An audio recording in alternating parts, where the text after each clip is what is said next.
I am obsessed with this town. Valsetz was a very successful logging town in the 40s and 50s, and I've already talked about it quite a bit here, so I'm not going to get into really any more specific details. But the more I research this place, the more interesting things I find. Like, I found an excerpt from the speech given by its last ever high school valedictorian, who said, "Time has helped ease the bitterness that once flowed so feverishly through our hearts. Time is a great healer. In order to survive in this ever-changing world, we cannot let hatred control us." And he probably had a fair amount of reasons to be bitter and to experience some hatred.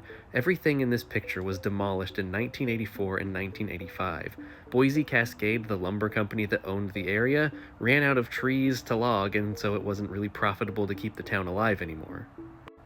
The trouble is, they breathed it to life like Dr. Frankenstein's monster. They allowed people to settle down in this area, and they kept it going for so long that it has a rich history and people had substantial cultural ties to this town. And the harder that I look into this story, the more interesting and compelling things that I find, like the news report of the memorial for the 2-year-old that drowned in the pond.